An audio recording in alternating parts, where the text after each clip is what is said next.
Shalom saudara, selamat pagi. Saya Gitar Aroma, jumpa lagi dengan saudara. Saya sedang berada di salah satu tempat, saya pikir tempat merenung yang baik di daerah Neustara. Saudara boleh lihat, ya, boleh lihat tempatnya. Silakan boleh menebak sendiri. Ini daerah Neustara, tepatnya di Fulele. Jadi saudara boleh datang. Hari ini saya lihat bahwa tempatnya sangat baik sekali untuk kemudian kita bisa melakukan perenungan, dan hari ini saya mengajak kita untuk merenung kebenaran firman Tuhan khususnya. Namun sebelumnya mari kita bersatu di dalam doa. Kami bersyukur kepada Allah Tritunggal yang telah menolong, memberkati dan memimpin setiap kami. Terima kasih untuk setia Tuhan. Kami bisa menikmati istirahat setiap kami, dan pagi hari ini kami datang untuk memohon hikmat dan pertolongan daripada Tuhan.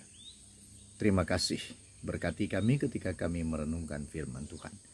Demi nama Yesus Kristus kami berdoa, amin. Nah saudara, salah satu bagian perenungan kita pada hari ini, saudara boleh buka di dalam Galatia pasal yang ke-6, khususnya ayat yang pertama sampai ayat yang ke-10. Galatia pasal yang ke-6, ayat yang pertama sampai ayat yang ke-10. Saya tidak akan membaca secara kepada setiap kita. Saya akan mengajak kita untuk kemudian berpikir secara serius tentang bagian itu. Nah, sebelum saya mengajak kita untuk kemudian mengerti terlebih dahulu, saudara, bahwa salah satu keunikan daripada tulisan Rasul Paulus itu, yaitu dia selalu memulai dengan indikatif. Indikatif itu soal status, identitas kita itu sebagai orang Kristen. Jadi di dalam pasal yang ketiga, keempat, kelima, di sana sebetulnya Rasul Paulus sudah menjelaskan kepada kita siapa kita itu. Bahwa kita tidak lagi hidup di bawah Taurat. Kita hidup di dalam kasih karunia. Kita tidak dibenarkan oleh karena melakukan hukum Taurat, tapi kita dibenarkan di dalam iman kepada Yesus Kristus. Lalu kemudian kita melihat di dalam pasal yang kelima, kita menemukan di sana soal kemerdekaan seorang Kristen, ya, bahwa kita itu di dalam Kristus sudah mengalami kemerdekaan secara utuh, penuh dan sempurna. Nah, lalu kemudian bagian yang kedua daripada surat Paulus itu yaitu imperatif, saudara. Imperatif itu apa? Soal bagaimana kita sebagai orang Kristen. Jadi bukan soal doingnya sebetulnya, bukan soal apa yang kita lakukan, tetapi bagaimana kita menjadi. Saudara, berbeda. Kita melakukan sesuatu dengan menjadi itu berbeda sekali. Nah, Rasul Paulus masuk pada bagian yang lebih dalam lagi, yaitu soal bagaimana kita menjadi. Ya. Kalau kita melihat di dalam pasal yang kelima, dia sudah menuturkan di sana, saudara, bagaimana kita itu hidup di dalam roh. Ya, kita hidup di dalam roh, kita dipimpin oleh roh, dan hasilnya itu ada. Ya, kalau saudara mulai melihat buah roh, jadi bukan buah-buah roh, saudara, buah roh. Ya, nah itu dalam pasal yang kelima 19 sampai 22 ya, khususnya mengenai tentang buah roh itu, bagaimana orang kemudian dipimpin oleh roh. Nah, saudara, masuk pada pasal yang ke-6 adalah pasal yang sangat menarik sekali. Oleh karena apa? Itu bicara tentang true spirituality, saudara. Yaitu kerohanian yang sejati. Bagaimana kita bisa melihat orang itu kemudian mengalami kerohanian yang sejati? Nah, kita bisa baca melalui kehidupan di dalam pasal yang ke-6, ayat yang pertama sampai pada ayat yang ke-10. Saudara, di sana bicara tentang apa? Ya, secara ringkas sekali, saudara, bicara tentang bagaimana kemudian kita punya hati kepada orang yang gagal, kepada orang yang jatuh di dalam dosa. Bagaimana respons kita? Apakah kita kemudian menghakiminya? Apakah kemudian ingin mengajak dia, memimpin dia kembali kepada kebenaran? Nah, saudara, dunia pada saat ini begitu gampangnya, begitu mudahnya ketika seseorang kemudian jatuh dalam dosa, maka kita mengambil batu kemudian untuk melemparkannya. Nah, kerohanian yang sejati diingatkan oleh Paulus kepada kita bahwa mestinya kita punya hati kegelisahan, punya hati yang tidak nyaman dengan kondisi yang seperti itu. Kita merindukan untuk seseorang itu kembali. Lalu kemudian bicara tentang tanda-tanda ya kerohanian sejati, saudara, soal bagaimana orang itu sebetulnya melihat dirinya lebih utuh di hadapan Tuhan, bahwa dia tidak bisa menjadi yang utama, dia tidak bisa menganggap dirinya yang lebih penting, lebih utama daripada orang lain. Ya, Paulus katakan, tegaskan itu, bahwa orang yang berpikir dirinya itu merasa penting, sebetulnya tidak penting.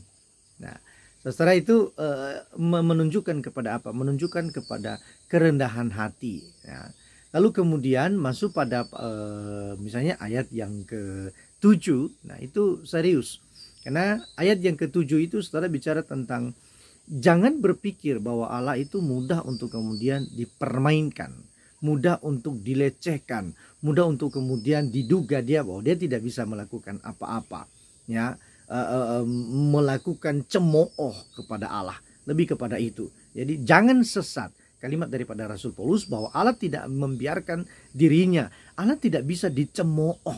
Apa yang engkau tabur, maka itu yang kemudian engkau tuai di dalam seluruh hidupmu. Maka kemudian dia katakan pada ayat yang ke-8, saudara, bahwa kalau engkau menabur di dalam daging, maka engkau akan menuai kebinasaan. Dan kalau engkau menabur di dalam roh, maka engkau akan mendapatkan kehidupan yang kekal. Jadi kerohanian yang sejati itu mampu mendorong kita untuk melihat kepada Allah, Allah yang hidup, Allah yang empunya langit dan bumi, Allah yang mampu menghakimi, Allah yang mampu mendatangkan badai, Allah yang mampu menenangkan badai, Allah yang mampu menghakimi, dan Allah yang mampu mengadili, Allah juga yang mampu melakukan pengampunan. Jadi di sana, saudara, kata kuncinya di sana, di dalam ayat yang ke-7 itu, bagaimana kemudian kita melihat Allah. Nah, saudara, masuk pada ayat yang ke-9, ke-10, bicara tentang bagaimana. Ya. Jadi ayat yang ke-9 itu mengingatkan kepada setiap kita bahwa jangan jemu-jemu untuk melakukan kebaikan. Jangan jemu-jemu untuk terus bekerja. Kenapa, saudara? Bahwa setiap orang Kristen itu sebetulnya sangat dimungkinkan untuk kemudian mengalami masa burnout, masa bosan, masa lelah. Jadi di sana dikatakan bahkan jangan jemu-jemu, jangan kehilangan hati. Terjemahan yang lebih tepat itu, jangan sampai engkau kehilangan hati untuk melakukan kebaikan. Nah, jadi kita itu dituntut untuk kemudian melakukan kebaikan. Nah, kebaikan yang seperti apa? Saudara, istilah yang digunakan di sana bukan istilah agatos. Jadi ada dua istilah baik di sana, saudara, agatos dan kalos. Nah, yang istilah yang digunakan di situ adalah kalos. Kalos apa, saudara? Kalos itu sesuatu yang menjadi dari dalam, kebaikan yang dari dalam. Nah, jadi ayat yang ke-10 itu kemudian ditunjukkan kepada kita bahwa kita harus kalos. Kita harus melakukan kebaikan kepada semua orang. Perhatikan ayat yang ke-10. Kepada semua orang, tetapi terutama kepada orang-orang yang kawan seiman. Nah, saudara, ini menarik. Duluan kepada, dia katakan, lakukan kebaikan kepada semua orang. Lalu kemudian terutama kepada orang yang kawan dalam iman. Kenapa kemudian Paulus melakukan itu? Saudara, bagi saya begini. Bahwa mudah sekali untuk kemudian kita kita bisa melakukan kebaikan bagi orang yang kita tidak kenal. Bisa, sangat mudah untuk melakukannya. Bayangkan orang Samaria, kisah yang dituturkan oleh Yesus dalam Lukas pasal yang ke-10, ayat yang ke-25 sampai ayat yang ke-37. Saudara, mudah seorang Samaria yang dikatakan murah hati mampu melakukan kebaikan kepada orang yang ia tidak kenal. Sangat mungkin, saudara. Tapi agak sulit sekali kemudian untuk kita bisa melakukan kebaikan bagi kawan seiman kita. Nah, itu tuntutannya itu tinggi. Oleh kenapa? Bukan sekedar kita doing, bukan sekedar kita melakukannya, saudara. Tetapi ini bagaimana kita menjadi, bagaimana kita menghasilkan. Kawan seiman kita itu kan orang-orang yang tahu siapa kita. Kita tidak bisa manipulasi juga. Kita tidak bisa bermunafik juga, saudara. Orang-orang yang kawan seiman kita itu tahu siapa kita. Maka Paulus mengingatkan terutama kepada kawan seiman.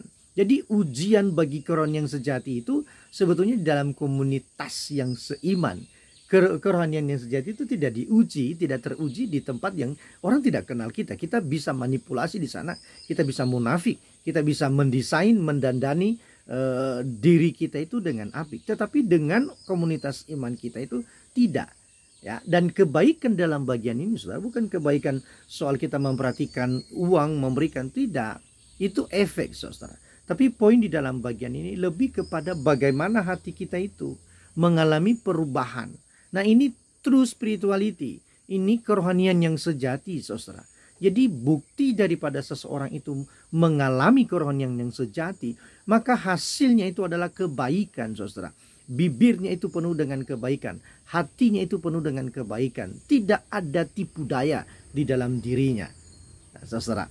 Nah, ini penting sekali kemudian untuk Rasul Paulus ingatkan. Oleh karena apa? Ketika komunitas Kristen itu mengalami tipu daya, ya, saling tidak percaya, saling menduga, saling curiga satu dengan yang lain, maka kehidupan perjalanan kehidupan umat Kristen, apalagi di kondisi pada waktu itu penuh dengan penderitaan, penuh dengan tantangan, kesulitan, air mata, dicari-cari, dikejar-kejar. Maka kalau kemudian kita penuh curiga dengan orang tubuh Kristus lainnya, maka kita tidak akan mungkin bertahan, tidak mungkin kita akan bisa survive di tengah-tengah pergumulan, penderitaan, aniaya atau apapun bentuknya yang merupakan sumber air mata kepada setiap kita pada waktu itu.